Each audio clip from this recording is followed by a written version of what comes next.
James, are you ready Yes. for us? Yes, the stream has started. Thank you, Mayor. Okay.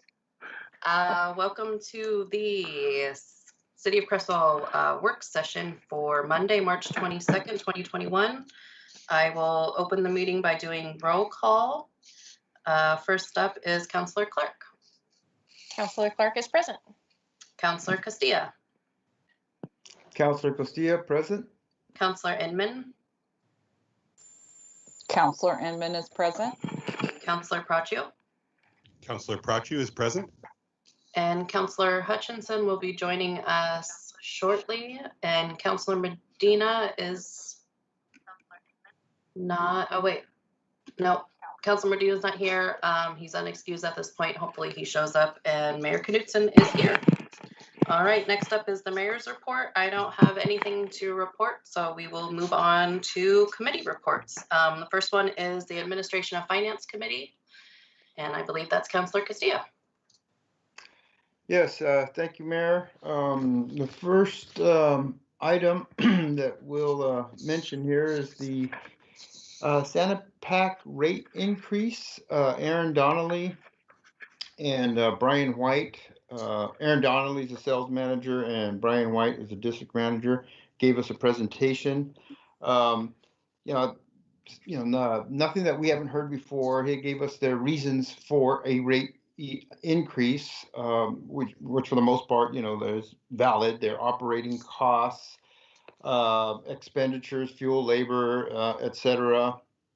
And he did mention that right now their disposal fee is at $80.73 per ton. And they will, let's see, Lane County staff will present to the County Finance Committee 3 options, which would be no increase and a 2.1% increase or a 4.2% increase to the County Finance Committee. And the commissioners will vote on the increase proposal in April, which is, I believe, is pretty common. And so then Mr. Donnelly, he also reminded us that there was no increase last year due to COVID, I believe. And then he would like, Mr. Donnelly would like to, this year he would like to offer 1.74 or 2.3% or 2.85%. But it all, it's all going to be pending on what the commissioners vote on, which will be in April, I believe. So then after April, they will come back, of course, and then present us to the council. So we will hear more from them after that is settled. And they would like to, the rate increase they would like to implement that in July 1st. So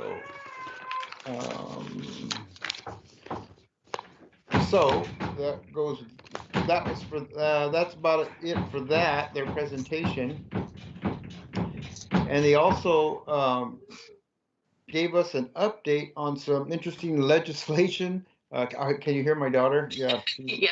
Oh, sorry. Gave us an update on some interesting legislation that is very early in the works, due to the, I believe is it China? They are not taking our garbage anymore or recycles anymore. So hopefully some good will come about that. And they want to, a couple of key things they would that they would like to make happen, or to bring the plastic manufacturers, make them more responsible for their disposal of their products. You mentioned something about, right now you see a lot of plastic products that have the, the recycle bug on them, but obviously they're not recyclable. So, and then there's, who was it? Senator Lee Baer is the chair of this committee, and he is very supportive of the bill. but it's probably not going to be anything's going to happen for several years. So so I hope something good comes of that, because it's an obvious problem that plastic is everywhere. So okay, so then we actually worked on the charge that the mayor gave us, which was to review the city employee contracts, and Michelle handed out the contracts, and I think we all decided that we would take them and review them and highlight and mark and put our questions together, so forth, and then we'll bring them back here. I think in next. When is our next meeting? Better remember, it's coming up. April 7th. April 7th. Thank you.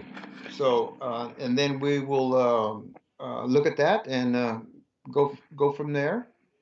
And then the last item we discussed, which was the permits fee for security services.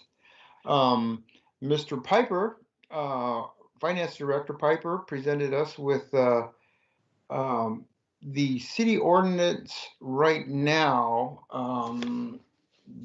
is very vague on the security fees, and there's actually language. We're supposed to have a fee, but it doesn't look like we have one.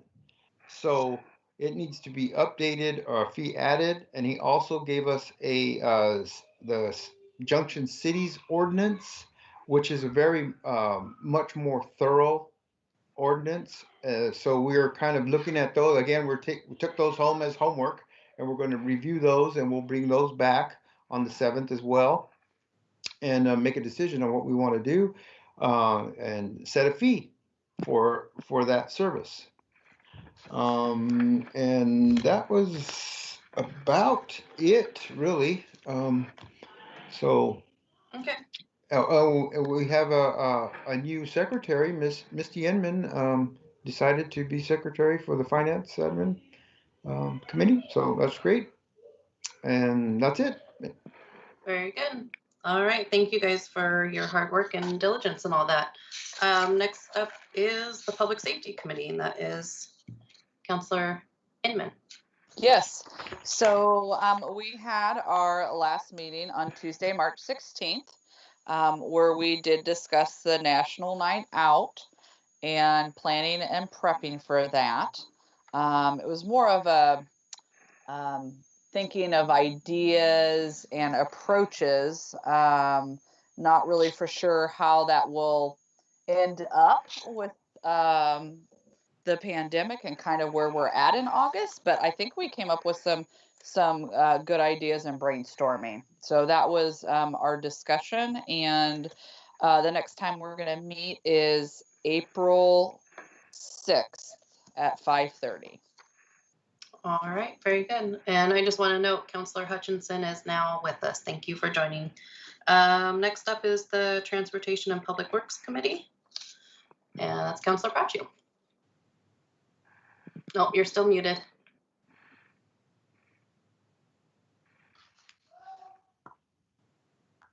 Sorry about that. I was double muted. I was just going to say that committee meets tomorrow night at 5:30. So we'll be down here at City Hall in the conference room. So that'll be our first meeting of the year. Very good. Next up is Parks and Tree Advisory Board. I believe. Mayor? Yep. May I address that? Yep. This is Michelle. They will have their first meeting on April 13th at 10 a.m. in the community center, and they will be discussing their charges. Very good.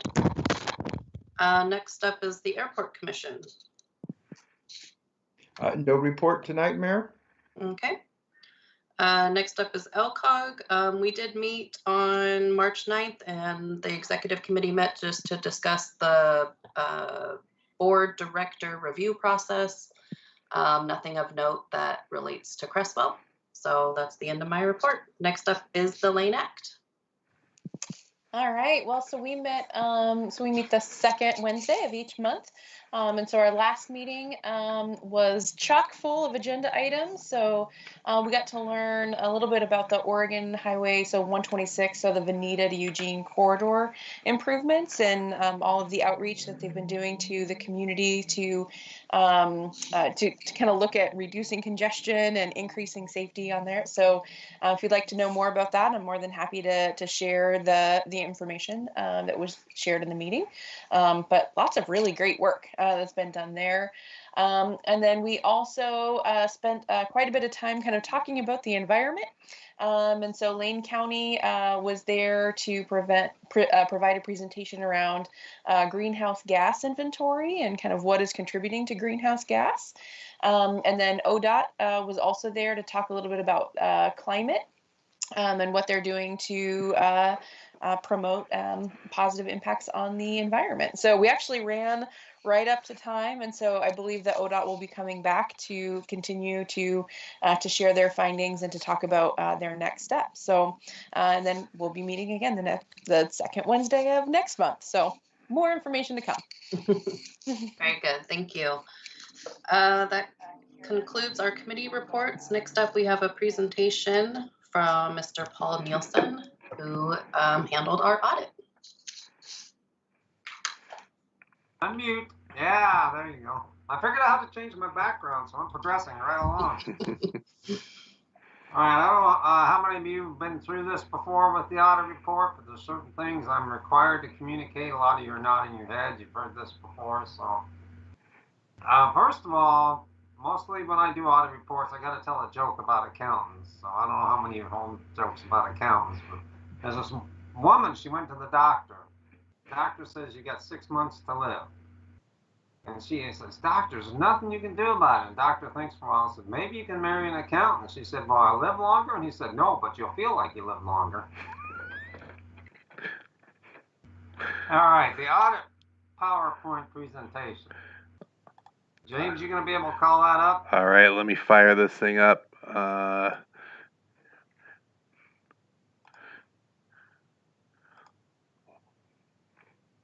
This will be a pretty short presentation. You might have a short meeting tonight. I looked at your agenda.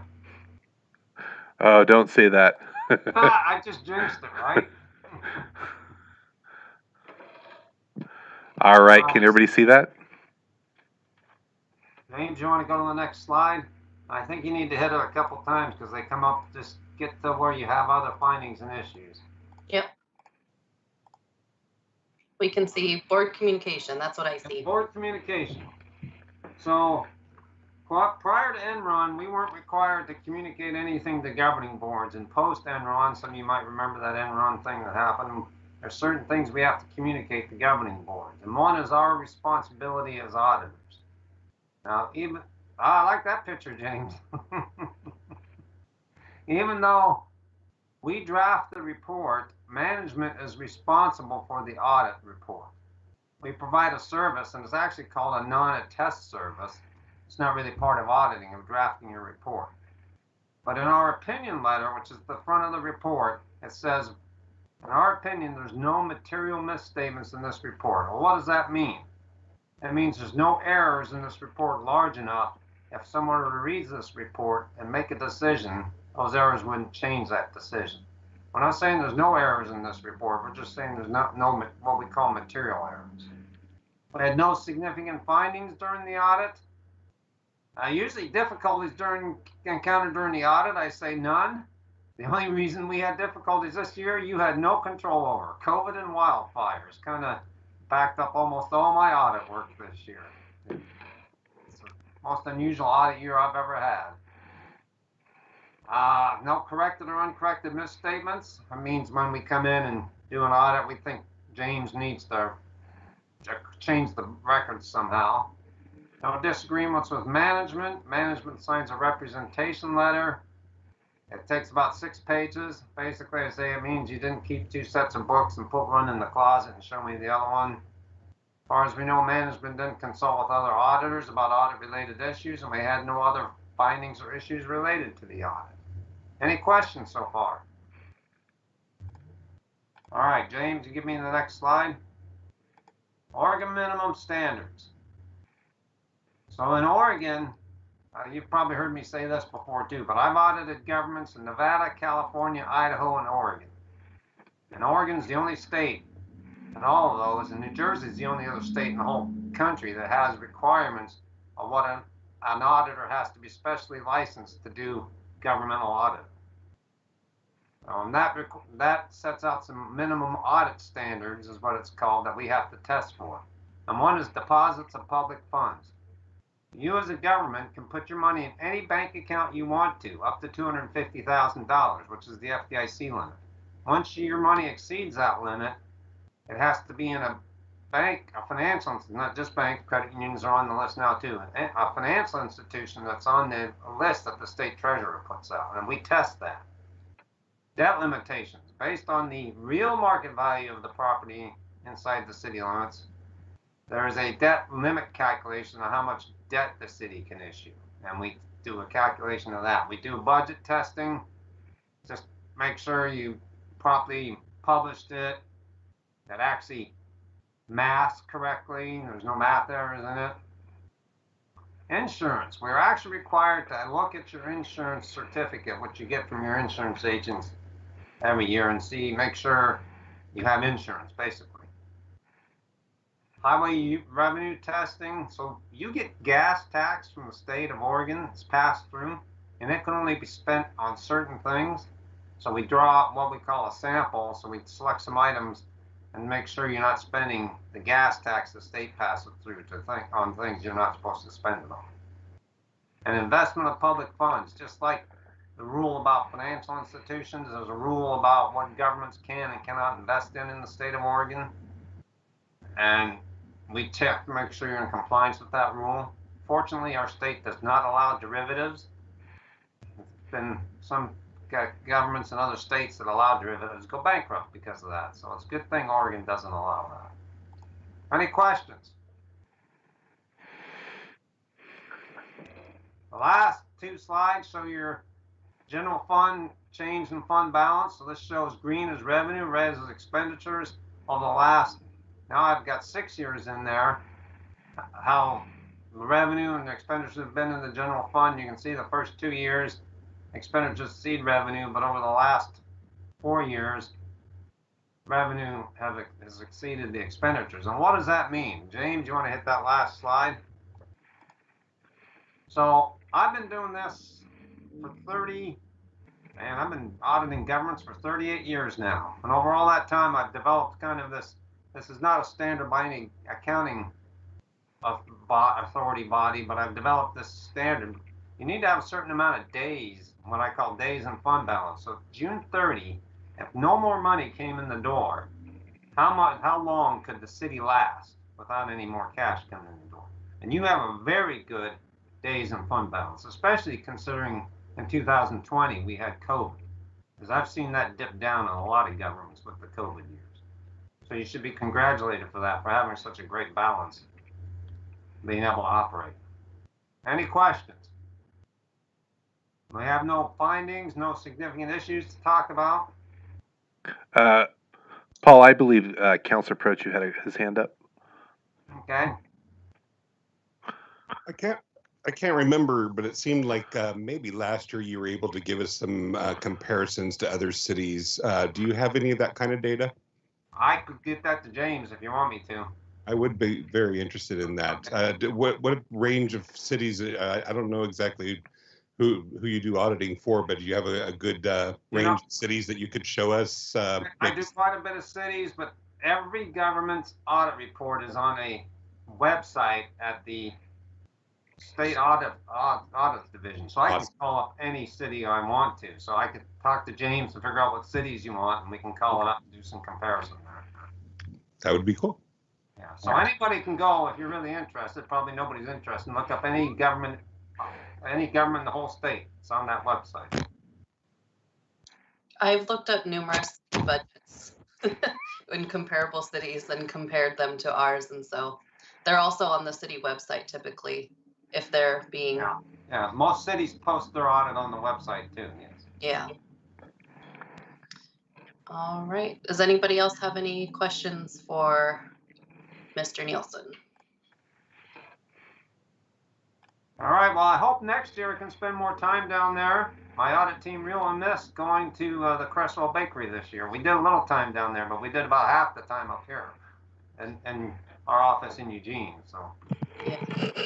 Well, thank you so much for getting Yeah. this to us. I know you guys had some delays with COVID and stuff, so thank you for your hard work. yeah, thank you.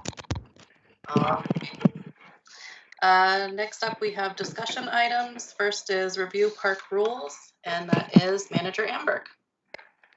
Thank you, Mayor. This is a draft. Let me first say that this is a draft. So this is our first attempt at writing some park rules.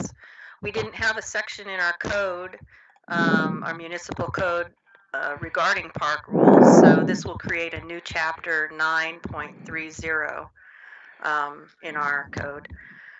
I asked our city attorney and also our sergeant to review this before it was given to you, and I have incorporated their comments in this document.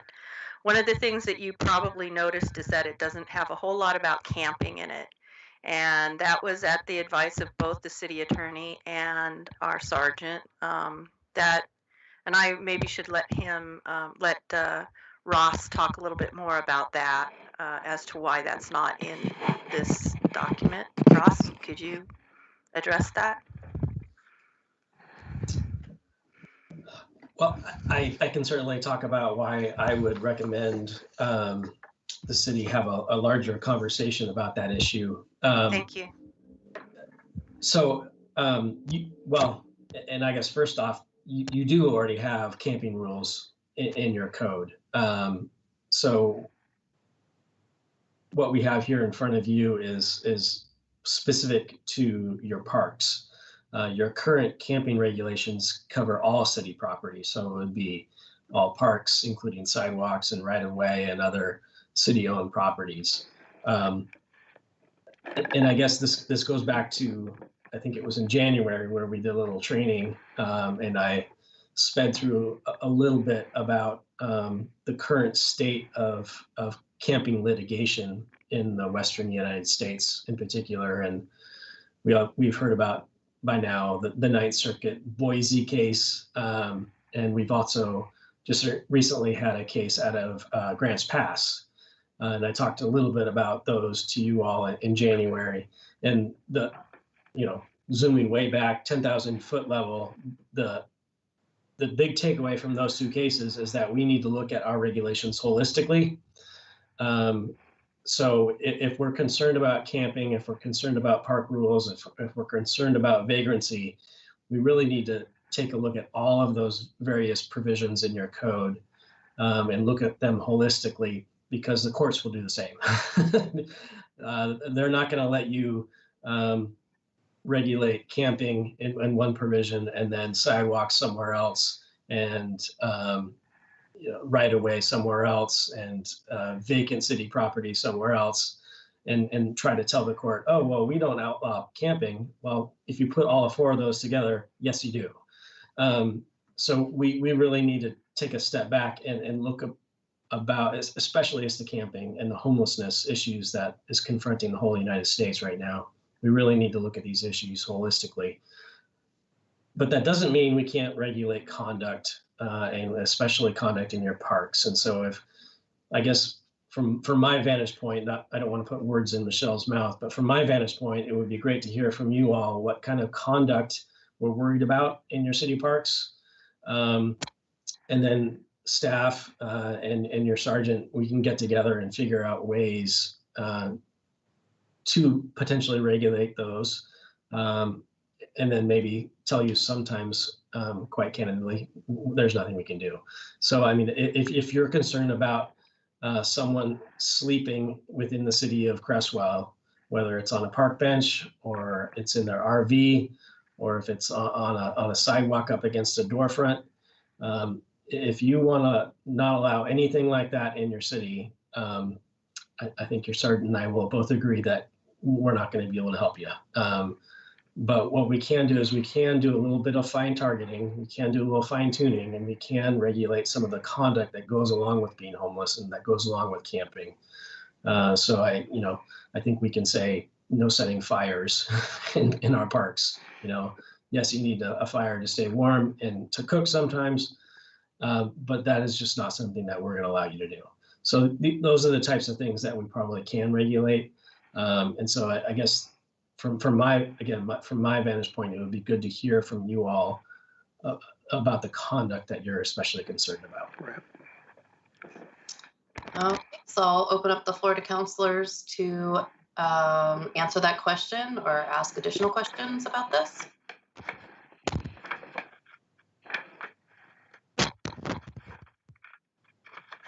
I don't see anybody raising their hand, so I will say that I think the one thing that I find to be problematic that I see in other cities is multiple campsites that take up multiple blocks of city property.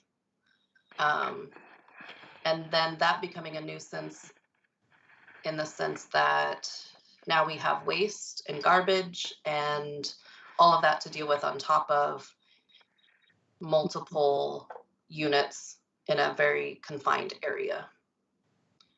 So that's what I would say is my biggest concern as far as camping. I believe Councillor Hutchinson had her hand up first, and then Councillor Prachu.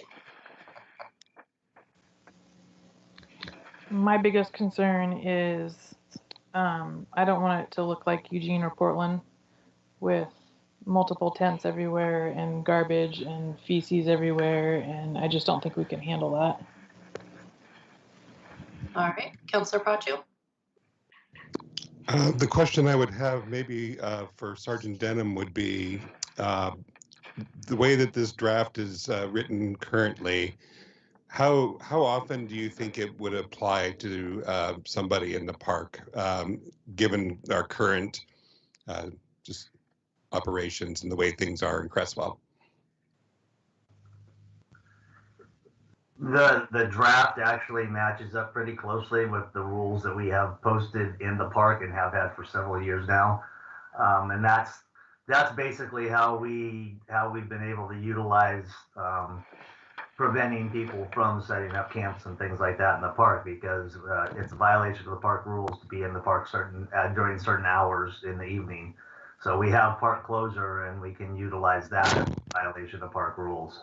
So that's pretty much stemmed. We do a lot of communicating with people once we start to see them setting up or doing something like that. As you know, we have several people that go and park cars in the parks, and will stay there all day, but they all know what time they have to leave. So that's been able to prevent that. And that's the difference.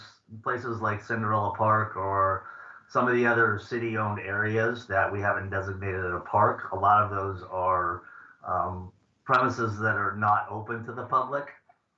So it still falls under those trespass issues if people are in those areas when they're not supposed to be. We've got several pieces, so if somebody can't go out to the water plant and set up a camp because that's not an area that's open to the public.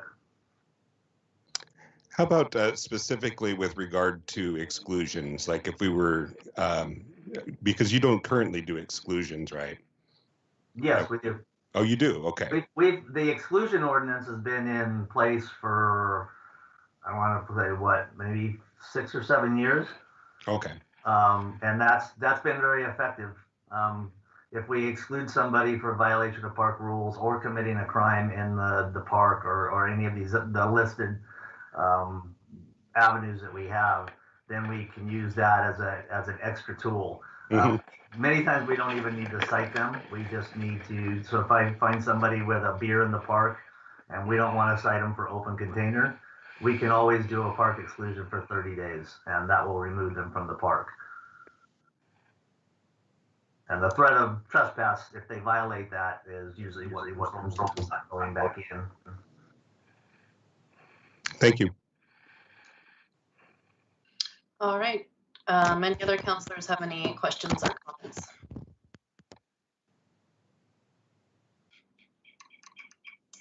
Councillor Clark.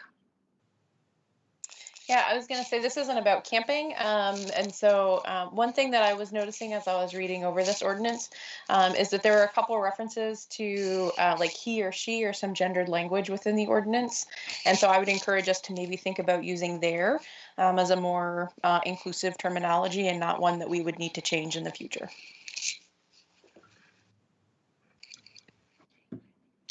Very good. I just want to thank Councillor Castilla for first bringing this to us last year regarding smoking. We did not have any sort of smoking ban in our parks. And so this definitely, I think, spells it out that no smoking in our parks. And I think that helps create a safer environment for everybody to enjoy. So thanks, Councillor Castilla, and I see you have your hand up. Yes, Merritt, thanks. If I understood Sergeant Denham and Attorney Ross correctly, that it sounds like all we really have to work with is conduct in the park. And if that's all we really have to go with, maybe, maybe we make it as, I would say, for lack of a better word, a strict conduct as we possibly can. I mean, I know of one homeless camp in downtown Eugene that I walk by every day. And those guys are bending over backwards to keep that camp as neat and tidy as possible. And if all camps like that could look like that, I mean, there'd be a lot less problem. Not that I want to see a bunch of camps in town, but I just maybe maybe that's all we if that's all we have to work with, then maybe that's what we need to do is to address those rules of conduct in the public open spaces, parks. Very good point. Any other councillors have any questions or comments? Manager Amberg and Attorney Williamson, you guys have enough to continue with this draft, or do you need more council direction? I just wanted to do two things with tonight, and that was point out that this does add the no smoking. We haven't had that before, and this is new, and this was at the request of Councilor Castilla.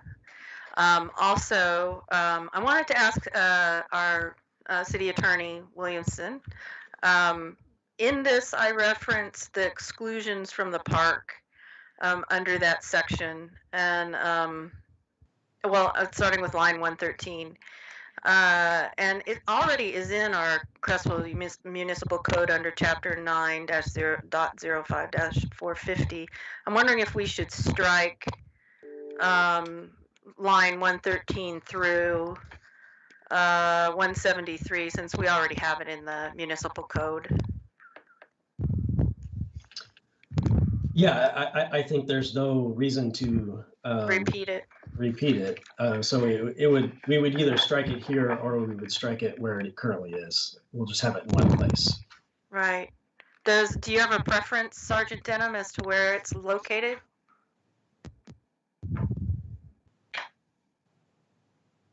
It might be better if it's wrapped right up into the park rules, just for placency, so that it's all right there together when my guys go into the code to make sure they're doing everything correctly. Okay. And when citizens see it, then they aren't looking around for something separate. So that may be a good idea to roll it in this way and strike it separately. Okay, so coming back to our city attorney, what would be the proper language to insert in this ordinance to strike a section of the municipal code? You would include a new section. So I think we would probably put a section 2 and move section 2 down to section 3. And section 2 would say Creswell Municipal Code section 9.05.455 is rescinded or deleted, however you want to say. Okay. And that would go around line 119, or would that be in a different section of the? It would be line 180. 180, okay. Gotcha. Sorry, I just had to get that technical little bit out of the way. If in fact the council is happy with this and wishes to have it brought to them at the April city council meeting, I would need to make those changes. So are you looking for consensus from the council that the document good to go with the amendments that we discussed? Is that what you're looking for? Well, I don't know that there were a lot of amendments. It sounds like we need to come back with another ordinance that deals with camping, a separate ordinance. Is that what you're thinking, City Attorney Williamson? Well, so yeah, although that's probably a much bigger subject. I guess, what we have right now is we have a camping regulation on the books that is pretty close to what Boise had on the books. So, right. I mean, that's a big red flag right there. And so what we have, and I guess, I certainly understand that the sergeant is not enforcing that. I believe that's the case, as it is the case across Oregon, with other cities that have similar provisions. So it would be nice if we could come up with something that's constitutional to have on our books rather than having this kind of legacy provision that we're just not enforcing. What's the best way to do it? It's hard because this is so evolving right now. So it seems like whatever we do right now may have to change next year or the year after when the Grants Pass case comes out or gets finalized, whenever that happens at the speed of justice. So, I guess right now, the project for Michelle was to come to you with a kind of centralized park rules. And I think that's what she's done. And we've kind of carved out the camping issue, which I think is probably the best solution to keep you guys moving forward and to give Sergeant Dunham the tools that he and his officers need for your parks in particular. I think we can continue with the non-enforcement of the camping regulations. I just want to make sure everyone's clear that we're not solving the camping issue tonight. And if homelessness keeps getting worse and worse, the eventual problem may be we've cleared up things for our parks, but we've pushed people out onto the sidewalks.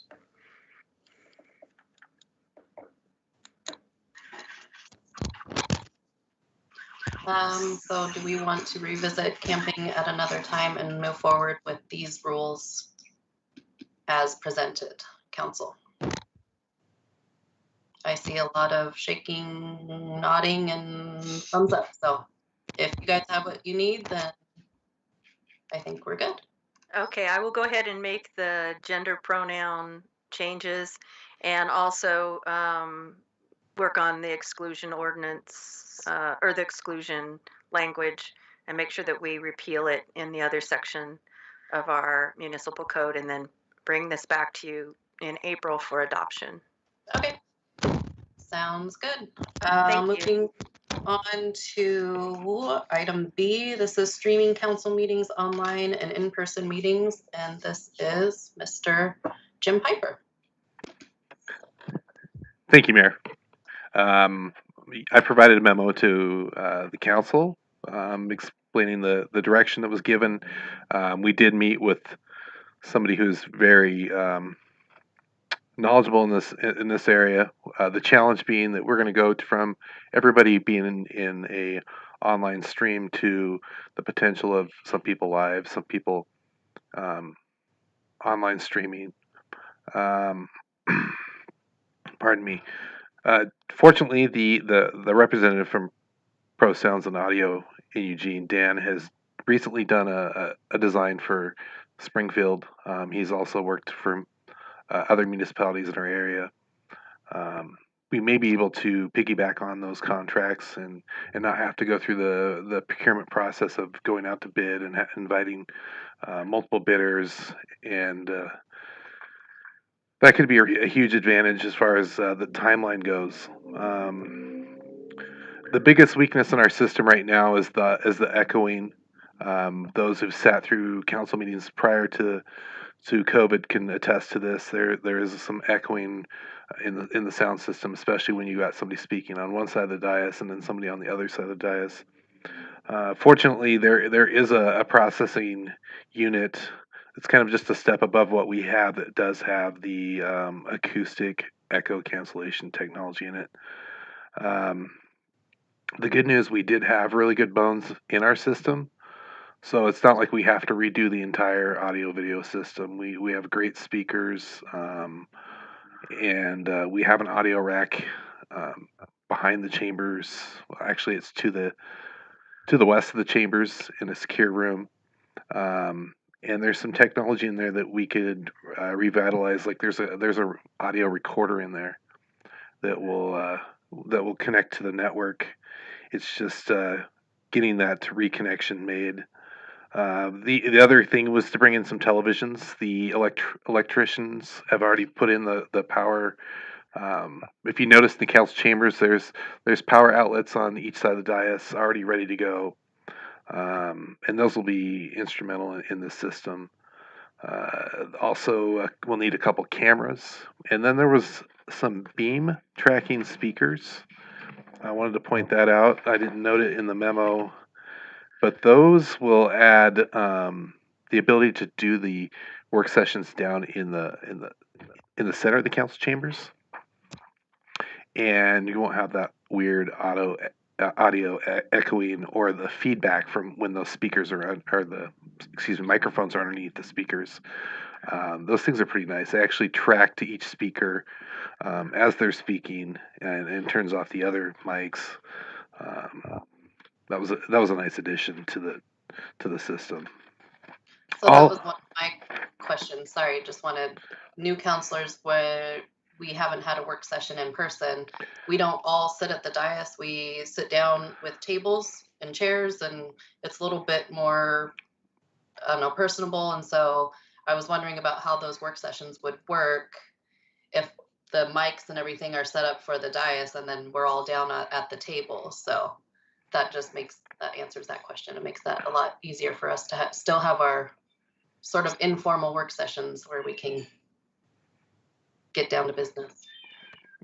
Yes, very, very, very much. Those beam tracking microphones will be huge, and then the cameras themselves will be PTZs, pan tilt zooms, so they can be repositioned for the work session to be more towards the center of the council chambers. It will take two cameras, one pointing at the dais and one pointing at the presenters stand where we have the presenters give their testimony. The other piece is an AV bridge. That's where kind of everything comes together. You've got your cameras coming in, you've got your Teams meeting coming in, your presentation that you're displaying, and it all feeds into one single video output to go out to your stream. That's a big challenge. Manually, that's pretty challenging for me. I can attest to that. I do that every meeting. This would be presets that would be controlled with a touchscreen control unit that could be at either end of the dais, where City Recorder Tharp could be in control of it, or City Manager Amber could be going through the different presets depending on what we're doing at the time in the meeting. All in, it was roughly about $45,000 for the entire system. It seems to be a big chunk of money, but we were thinking it would be quite more. Part of that savings from what we thought it would be coming at was just that we had a good system to begin with. It just needs some additional pieces put into it. We need to look at how we're going to fund that. There's a couple possibilities. We're going to have another round of, it's not CARES fund this time, it'll be the rescue plan. So rescue funds are set to be distributed to the cities. Um, and we're looking anywhere from 60 to 120 days before we'll actually get those funds. But they are coming. There's also a potential property sale that could also fund this project as well. Okay. Does anybody have any questions or comments regarding this? Councilor Braccio.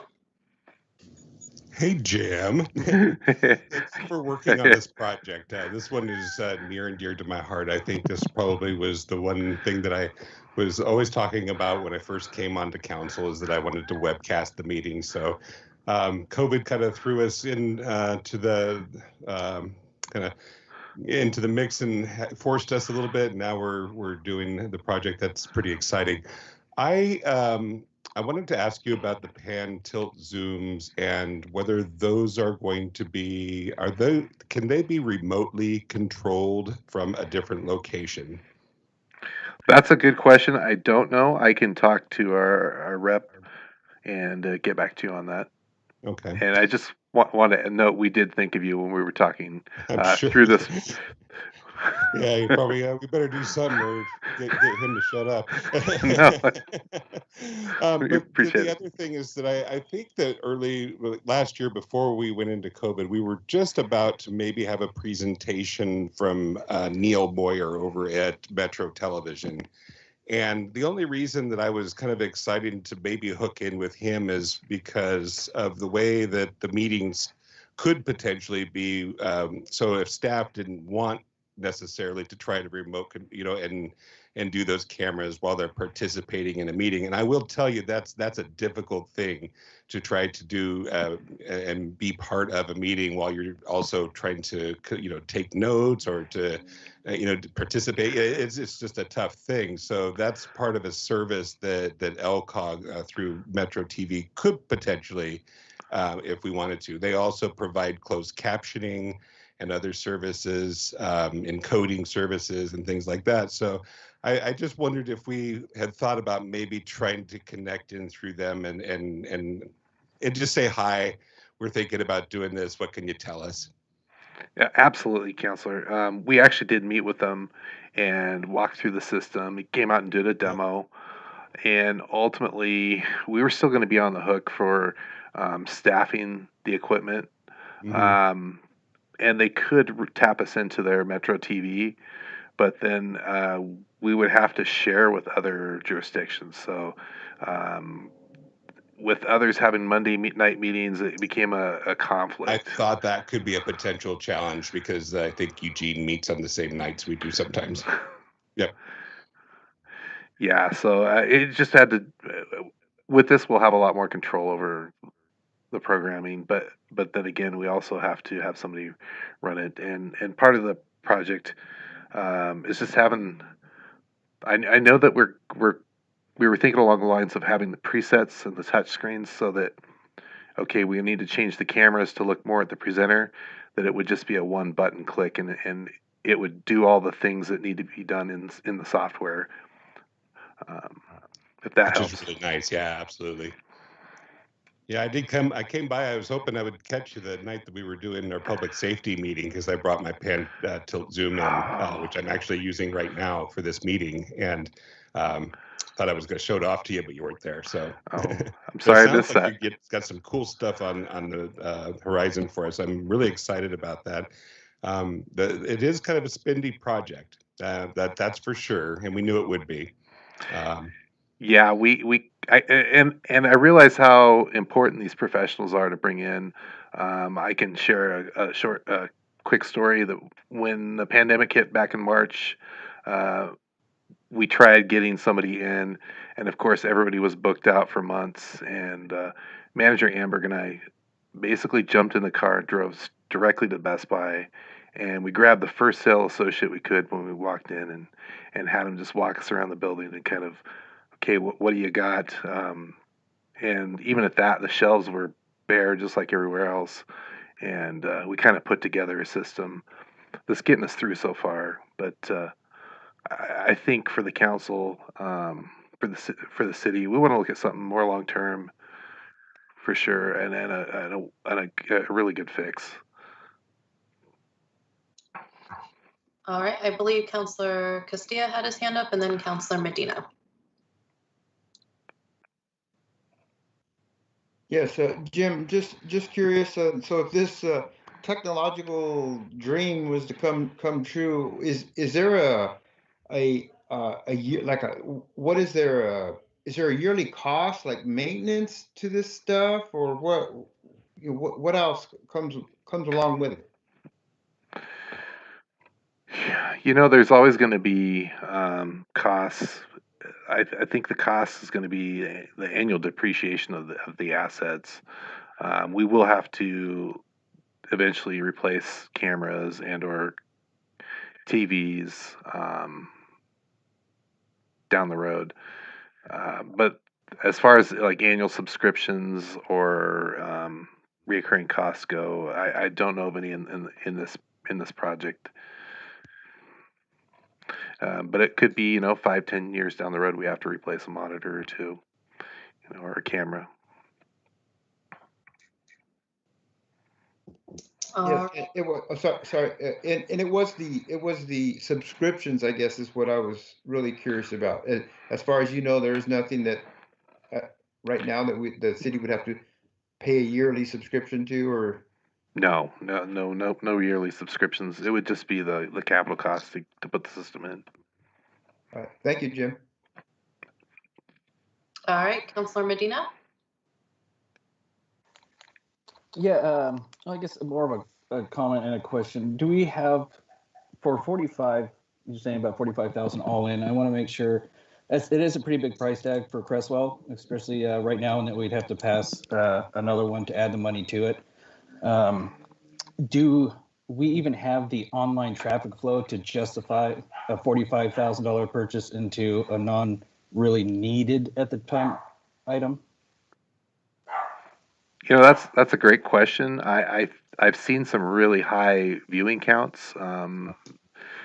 Some meetings in particular brought in 150 plus viewers, and that's something we've never had before. Those council meetings we sat in before that were live, we would have 2 or 3 people at most. And so sorry. No, never mind. I just totally spaced on the question. I had it halfway in my head and I just farted it out. Okay. Yeah. Oh, say the meetings. So the ones you're saying where we have where, there you get 150 people, which we know some topics come up are pretty hot. How few and far in between are those? We've only had a year of this so far. That's really a good question. I see there being a potential though of more viewership just because it's a convenience to people to be able to come to meetings.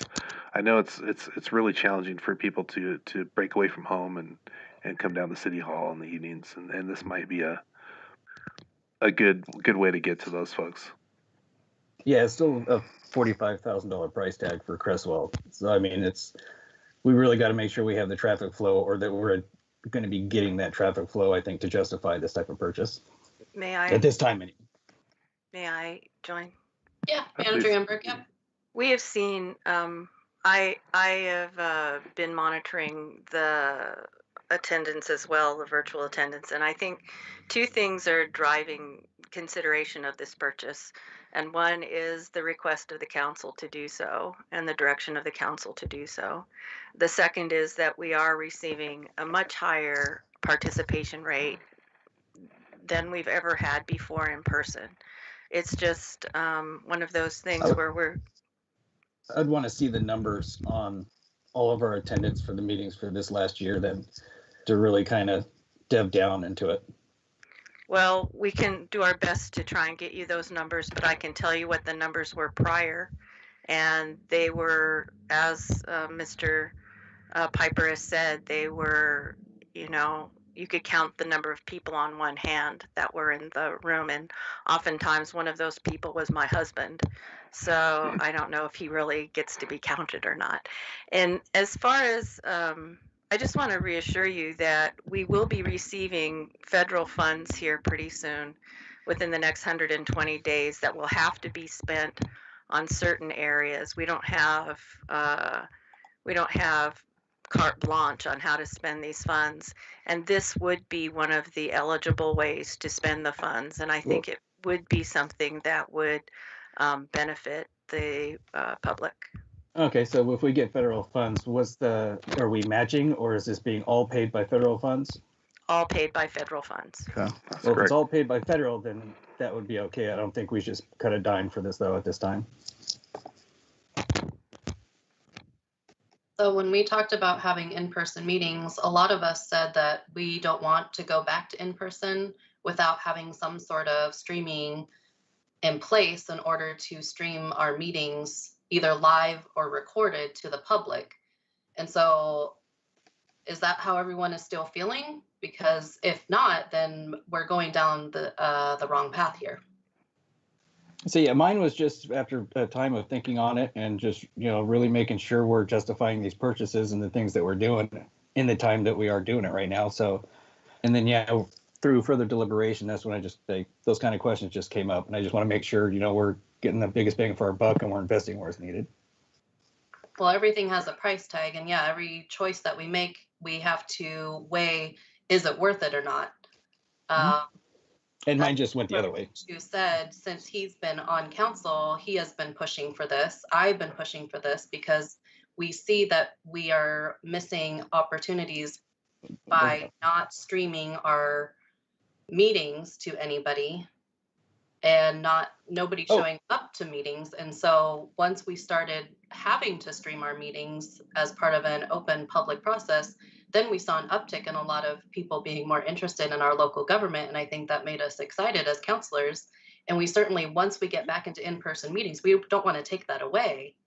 That was my understanding from counselors, is that you guys didn't want to have these online meetings and then go back to in-person and then not have them anymore. And now all of a sudden we just took away, even if it's hundreds of views, hundreds of people in our town that never showed up to a meeting before.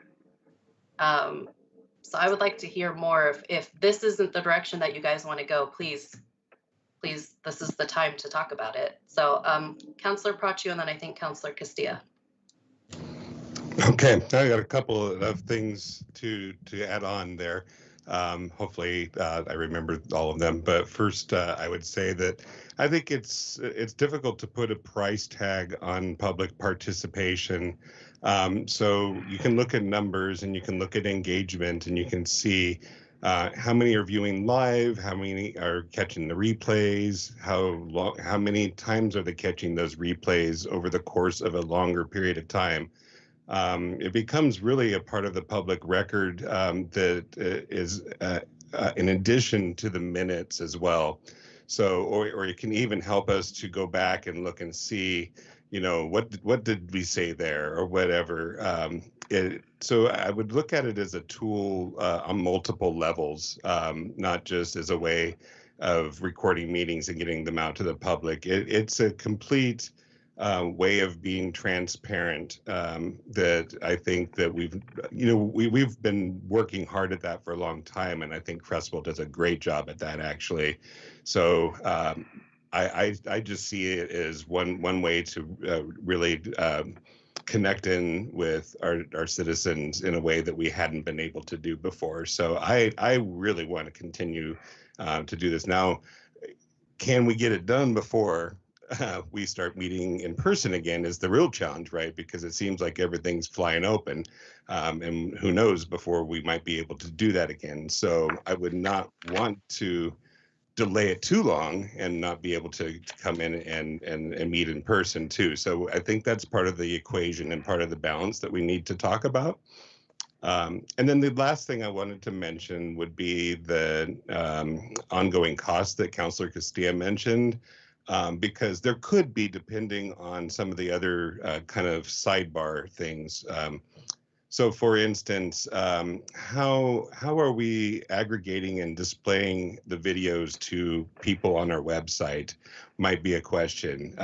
We don't want to just say, here, go to YouTube and find your video. Wouldn't it be nice if we had a listing of the videos chronologically in order in such a way that you could click on that video and see the agenda and the video right there on the page? And there are programs that allow you to do that and connect those into the website that do have a bit of a cost. So I think it's an important part of the equation, so that it's easily searchable. People can go and find what they're looking for.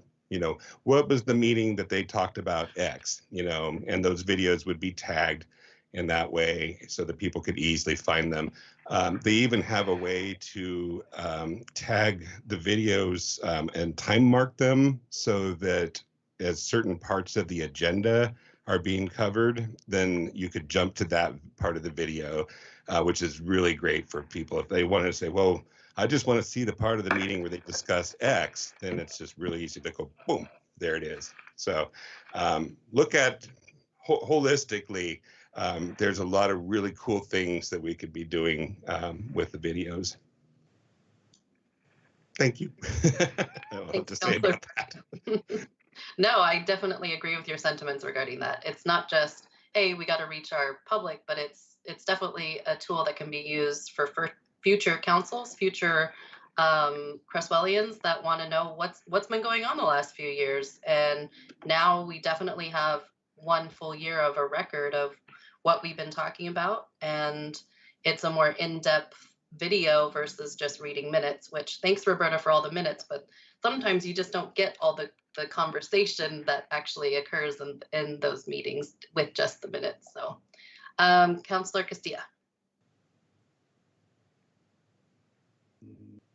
No, I just wanted to comment that I think in maybe 2017 or whatever, when the first conversations of this stuff came about, I did not see a need. I did not think this is, my thoughts were, this is crazy. Why are we even talking about this, honestly? And then I recall then we started doing those, remember the videos we started doing after the meetings? And it was actually, people were actually starting to watch those. And then the pandemic, and then the Zoom meetings. And yes, now we have way more people that are watching these meetings. And I think that all I say is wow, because yes, we're lucky to have one or two people at the Dias meetings. So anyway, I guess what I'm trying to say now since all that, from then to now, I see the value in it now. And this is actually much cheaper than what I thought it was going to be. I thought it was going to be a much bigger number. So I do see the value in getting out to the public, and also giving the public no excuses not to get involved and attend a meeting. It's there at your convenience. You can see it. So you can't say that I didn't know or whatever. It's very convenient to see it. So like I said, I see it as an investment for the future as well. And if we don't start sooner than later, we won't get those numbers. So yeah, I think I like the idea. All right, thank you. I believe Councilor Medina, do you have your hand up again, or is that left over from last time? No, I had it up. I just wanted to say, yeah, no, I fully agree. Like I say, as long as it's the federal funds that are paying for it, I mean, let's do it. I think we should not hold off on in-person meetings, and we should be back in to our sessions by the next meeting. And just, this will obviously be done when it's done, but I think we should return to in-person meetings. I think that's a valuable area that we should be back to, along with saying the pledge before, each of the meetings, like mandated in the resolution. Okay, Councillor Clark. I just wanted to share. I agree with many of the perspectives that have been shared so far. So I see the great value, and I think that we should ask ourselves some good questions about finances. I think the other thing that we haven't talked about that I think is a really valuable tool for online meetings or to be able to stream meetings is the accessibility that it creates for individuals who may be unable to travel to the meetings to be able to participate for any number of reasons. I also think that the live captioning possibility is also creates a really important accessibility feature as well. Where's the 25? All right, Councillor Inman, I believe you have your hand up. Yes, thank you. So I think that was a great point that Councillor Clark just mentioned about the accessibility and captions. I would be in favor of that as well. I have a couple questions that may be more directed for Mr. Piper or Michelle. It was mentioned that there could be possible funds in the next couple of months. So is it something that you get the funds first and then you could apply the funds to that project? Yes. Okay, We do have so- to wait until we get the funds. We can't do a project prior to receiving the funds. That is Okay. something that they limited us on. Okay, that's what I thought. And then my other question is it seems like that possible funds, would it have different categories or different things it can go to? And if so, what other things or directions could that fund? Okay. I know Actually, that's a big question. I touched base on this in my email to you this morning. I don't know if you've had a chance to read that, but there are 4 basic areas that these funds can be spent on. One is replacement of any lost revenues that we have due to COVID, which we haven't really lost much in the way of revenue. We've lost maybe some transient room tax for tourism, so we could use it to offset the cost of tourism. We could offset any costs that are related to COVID, and that's where this comes in to play, in that, you know, we're still meeting virtually because of COVID. I don't know how long that will continue to need to be this way.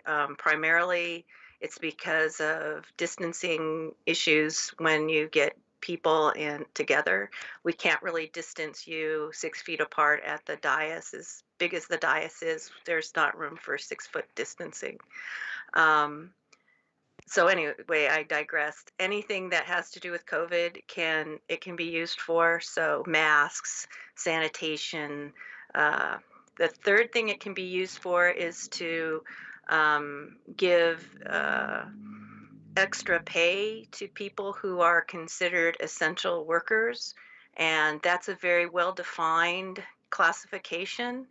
And we have I hate to say it this way, we have no one who falls within that classification at the city of Cresswell. Right.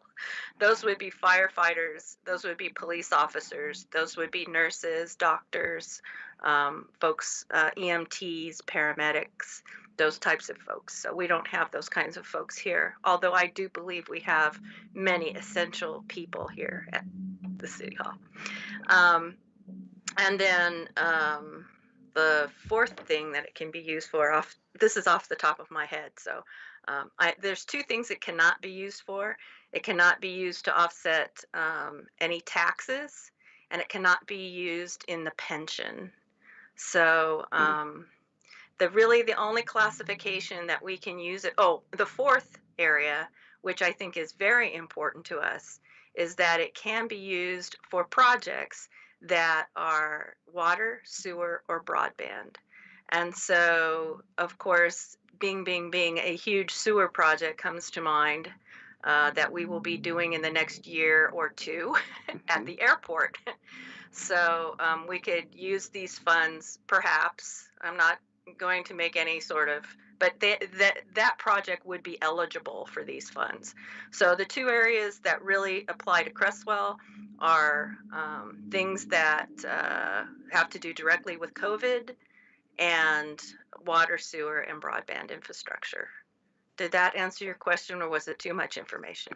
No, it sure did. And I apologize that I wasn't able to see your email before this meeting, but that was extremely helpful. Thank you. And then one last question to follow up.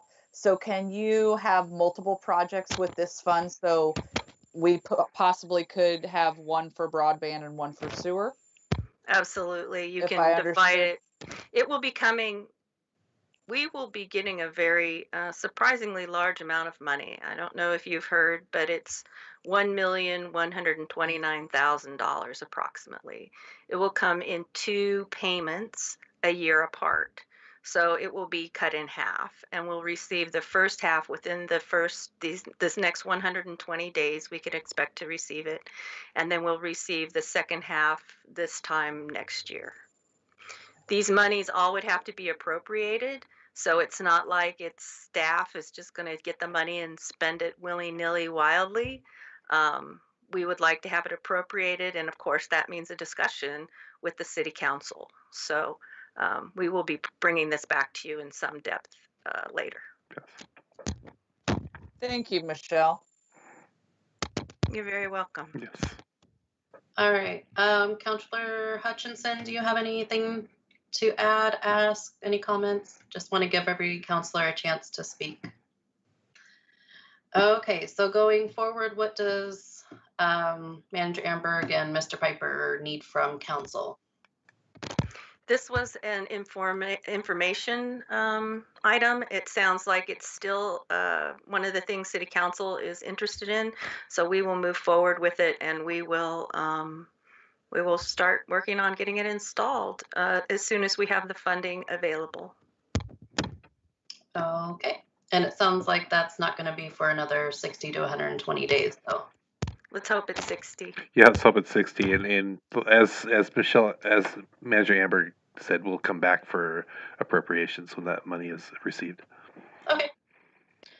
All right, sounds good. Moving on to 4th of July celebration events, and that is Manager Amberg.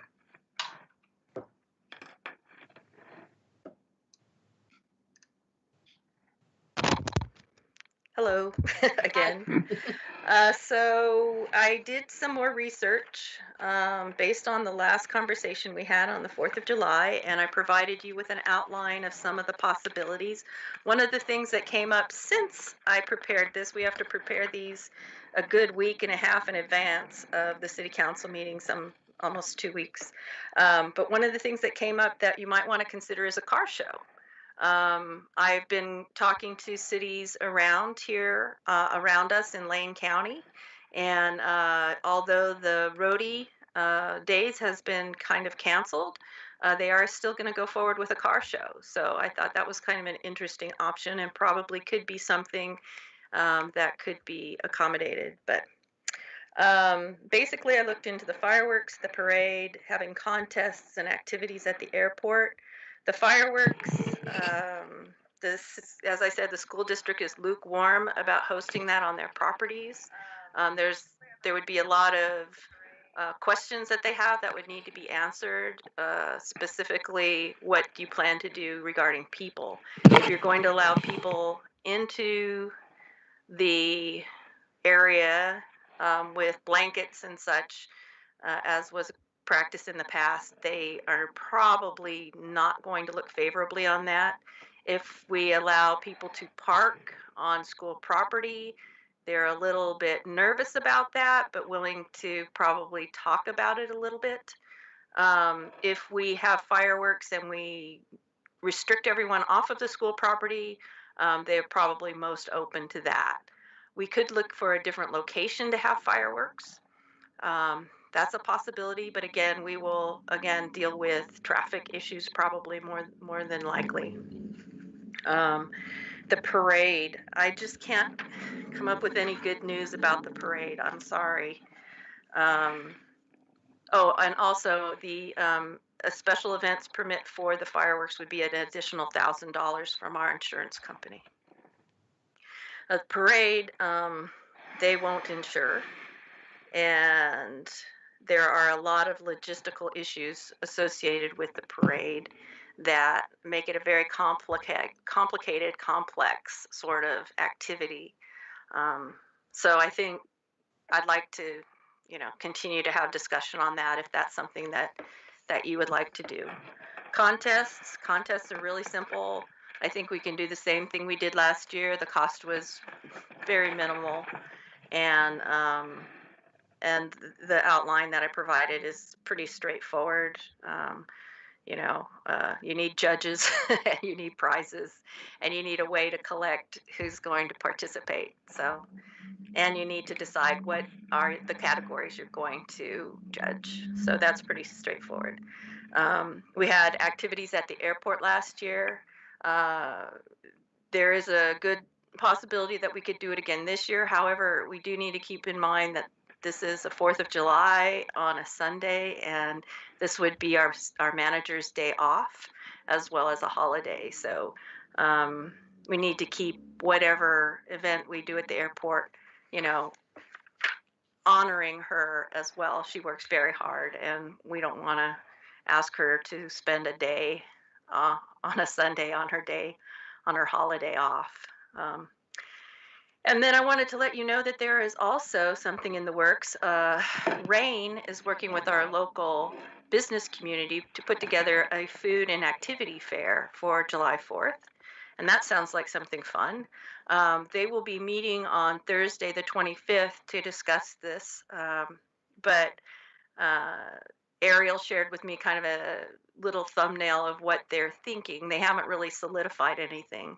But the businesses involved so far: Blue Valley Bistro, Pazos, Crestwell Wellness Center, Crippen Design, Farmlands, The Chronicle, possibly the Farmers and Craft Market.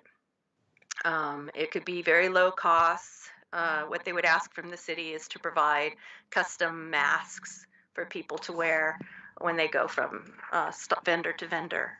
And so I'd be happy to answer any questions or listen to your discussion as it unfolds regarding this. Thank you. All right, I believe Councilor Medina had his hand up first, and then Councilor Hutchinson. Yeah, I got my question. Just remember that I think it's this Friday, the 26th, it's all going down to 3 feet distancing rule. So it is getting loosened up, especially in time for the 4th of July parade. Or not parade, sorry, I mean fireworks show. And the question is more directed for the city attorney. So I know the school's concern is if someone gets COVID and tries to sue the school. My understanding is they would have the full liability of the burden of proof, and that if that is true, then they could also sue Crestwell during any of these things that we hold also if they catch COVID. So kind of a double question. Councilor Medina, I believe our city attorney is no longer with us. I think he charges by the hour, so I think he left the meeting. But I could take a stab at answering your questions. Yes, the liability issue for the school is very real, and they take it very seriously. The reason why the city is not necessarily under the same umbrella is we have what's called recreational immunity. And that means if we do not charge a fee for a city to attend a city facility or a city activity, we have immunity from being sued. So it's a little bit different for us than for the school district. And you're right, if they sued the school, they could sue us. So that's a very real question and concern. All right, Councilor Hutchinson.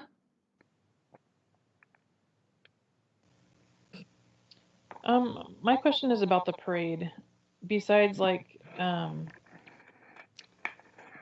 traffic, what is the difference between the parade and a car show? The parade, we have to control the crowds, and we have to keep them from coming in contact with the actual parade. We need to provide barriers. We need to provide security. We anticipate that much larger group will come. With the car show, we'd still, probably provide a few porta potties. With the parade, you have a parade route, so you have to provide much more porta potties along a longer route. They really are very different activities. One is static, obviously, and one is mobile. You have to have a staging area, you have to have a decommissioning area, you have to have someone who will contact all of the parade entries and coordinate the order of the parade. It's just a very different thing from a car show, which is drive in, pay, and most car shows, we would actually be able to go through my preference would be to have a local car club host the car show, and we could, make property available, or they could do it on private property, and we could help promote it, but really we wouldn't run it. All right. Any other council comments or questions? Councillor Clark? Yeah, I guess I have a couple of clarifying questions. So one is my understanding that the difference in the physical distancing, so the 6 feet to 3 feet, is actually in schools and not so much like in general public. And so I think the 6 feet guidance, kind of like when you're out and about in the world, right, doing your shopping, I think that that's still 6 feet. And so please correct me if I'm misunderstanding that. Yeah, check the CDC guidelines, I believe, and then what she's saying, the 26, I mean, it's going to go to 3 feet. We are allowed to eat in restaurants, shop, and do all sorts of stuff, but we can't rely on Cresswells to be adult enough to maintain a 3-foot distance while watching fireworks. I mean, really? Yes, I really believe that, but also it is 6 feet for adults. It's 3 feet for children. It's 6 feet for adults, and that we don't go by the CDC guidelines. We have to follow the state of Oregon guidelines, and that is 6 feet. Yeah, either way, still doable. So I'm pretty sure Cresswell the people of Cresswell can decide for themselves. With respect, we can't keep them out of the street for the parade without having security walking up and down and telling them to stay back. And I'm not even talking about the parade. Oh yeah, no. Well, Sorry. I would not guarantee anyone's behavior anywhere, but I wish I could. I think I love fireworks. Wonderful. It Thank you sounds like a lot of work. That's all I keep hearing on all these topics is it's a lot of work. It's a lot of work. So are we trying to find the easy route out, or are we trying to do really the fireworks, something really big for Cresswell? Councillor Medina, could you hold off on your comments until the end? Councillor Clark was in the middle of asking a question and then you kind of jumped in. So we will get to you, I promise. Thank you. I also wanted to clarify the cost that was listed in the memo for the special event insurance. Right, so it looks like there's a cost of this, so one-time event insurance being between $15,000 and $20,000. And then, so I just wanted to make sure that I was reading that correctly as well. Depending on the event, that was for the school district and fireworks, I think, yes. Right, $15,000 to $20,000 for the fireworks. If the city were to host it, it would be an extra $1,000 on top of that. Okay, great, wonderful. And then my last clarifying question was around kind of the fireworks as well, as to who gets to make the decision, or who is the deciding group as to what's okay to be happening on school property, as opposed to it, or is that city property? So I guess who's the decision maker there? The schools own their own property, and they are separate from the city. They have their own board, commission, superintendent. They have their own maintenance. Everything is separate from the city. All right, I believe Councillor Prochu and then Councillor Inman. Manager Amberg, you had mentioned before that the cost of parade insurance was a concern. Is that this year, or is that every year that it's a concern? I didn't quite understand if that was a normal thing that we worry about. We don't provide any insurance at all for any of these events. It's all covered under an umbrella insurance policy that's purchased by the Chamber of Commerce. In checking with CIS, they will not insure a parade. Okay, but if the chamber were to pick that up, then they would go back to what they were doing before, essentially. It's unclear at this time, and I can't speak for the chamber. They, again, are a separate organization from us. They have their own board, they have their own employee, Sure. they're separate.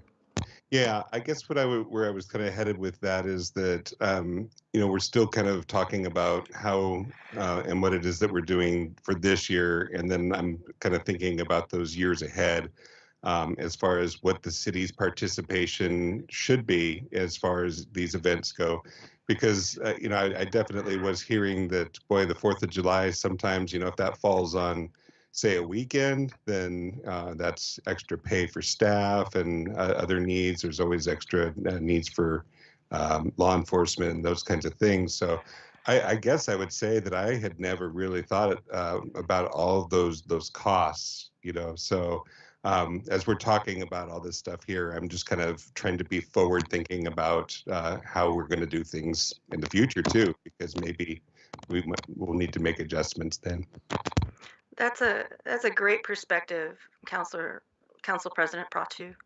My druthers would be, and what happens in most communities is a group forms, a nonprofit group forms that takes over these events. And we do have Cresswell First, which is a nonprofit organization. It's a community organization that could even take donations that would be tax deductible for this kind of events. But we really would benefit to have a group of concerned citizens who really just love the 4th of July to come together and create a July 4th group that would put this on year to year. This is not something that I, as the city manager, would recommend that we take on as the city for some of the reasons that you stated. This is not, this is a holiday, and sometimes it falls on the weekends. I mean, we're more than happy to support it, and we have provided staffing to the event in the past. We typically provide, I've worked we have people who volunteer their time, essentially, who support the events, and we typically have one person from Public Works who is on call for the event, just in case we have any sprinklers going off or any strange things that happen. Prior to 4th of July, our city crews will put out barriers and things like that volunteers then set up the day of, and it's a huge volunteer effort. And with all due respect, it is a lot of volunteer work, and I wouldn't take that away from any of them. I think it needs to be recognized and it needs to be celebrated that for years and years, people in our community have been doing this under the guise of the Chamber of Commerce. And it would be great if those folks could organize themselves and create a Cresswell 4th of July committee and keep this going, regardless of who's in, who's meeting, who's not meeting, who's got a full board, who doesn't have a full board, and regardless of the day of the week. So that would really be what I would like to see come out of this. If the city could do anything, is to help organize that group if that's what's needed. Thank you. That's perfect. That goes along with my line of thinking as well. All right, Councillor Inman. Yes, thank you. So I definitely would be in favor of the contests, the activities at the airport, and I like the local fair idea. I think that could be interesting. Possibly maybe more businesses involved would be of interest. I do have some questions or / comments about the fireworks. So there was a mention, I think, Michelle, was it related to the school district with cars? Did I understand that right? Or was that two separate locations? No, the school district, we talked about having just pedestrians available, on their property.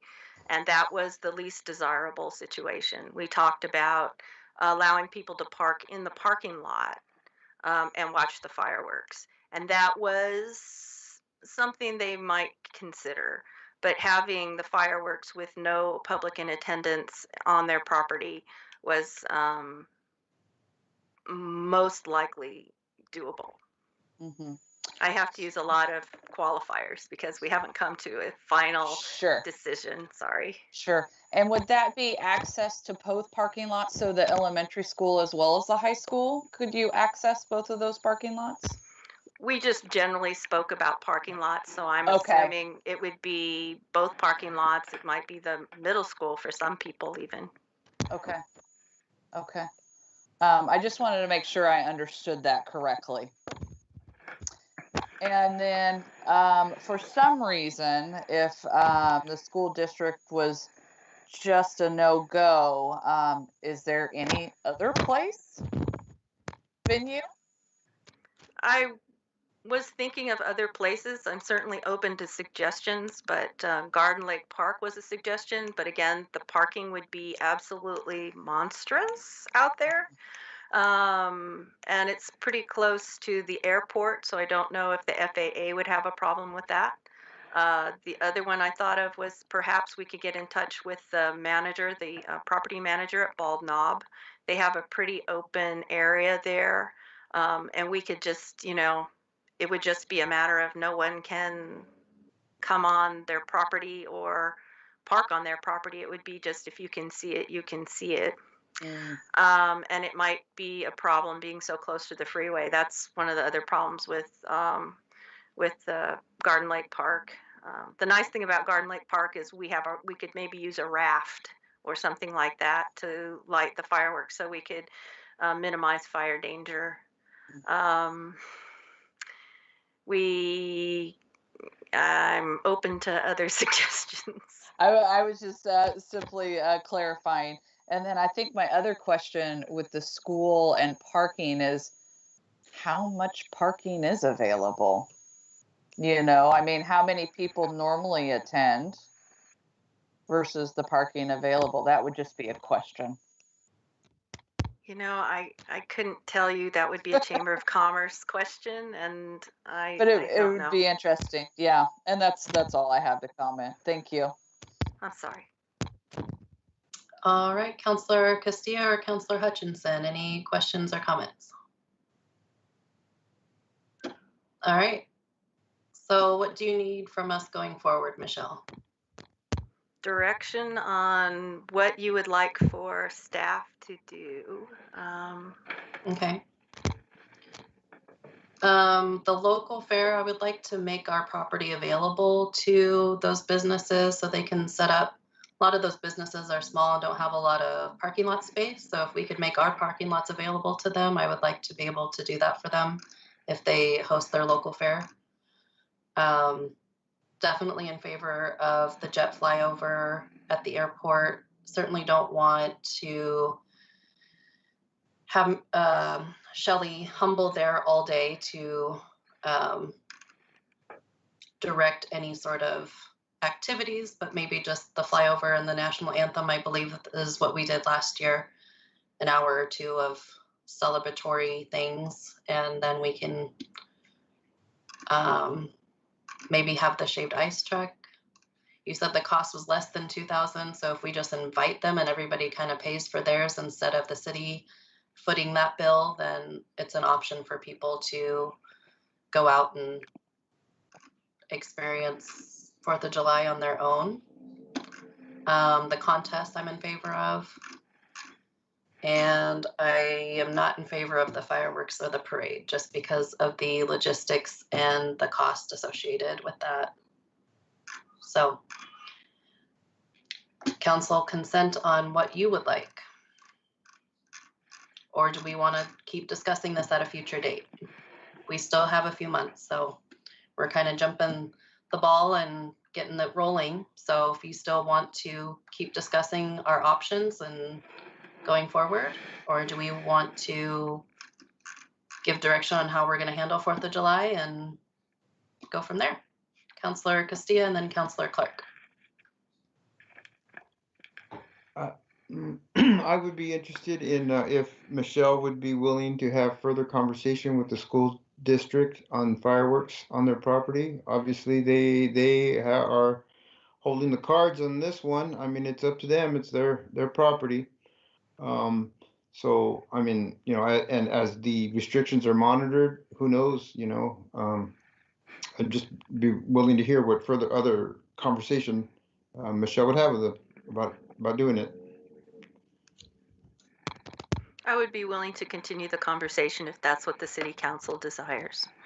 And I think from what I'm understanding, you're willing to allow me to talk at the 3 different levels, the pedestrian, the parking, and the no access. Is that correct? I believe that's what we're saying, yeah. I'm seeing nodding heads, so yeah. All right, Councillor Clark?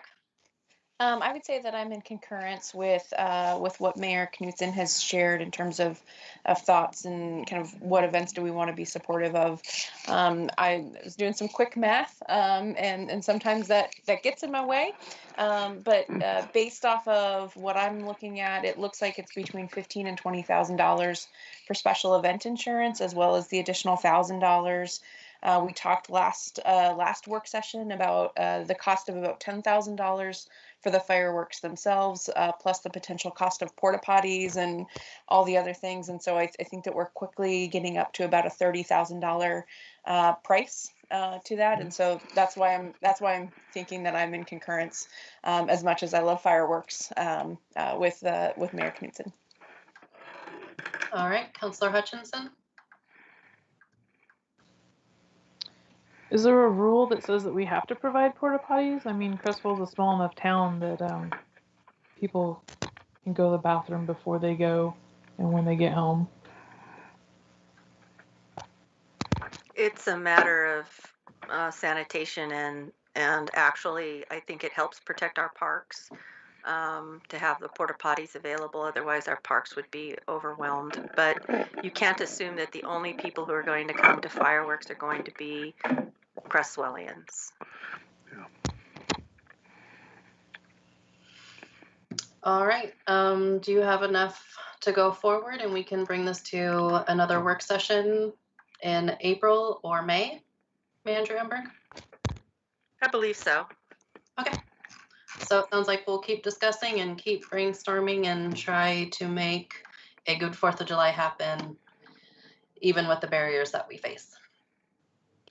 Sound good? All right, that concludes our meeting, and we will see you all next time at the City Council meeting.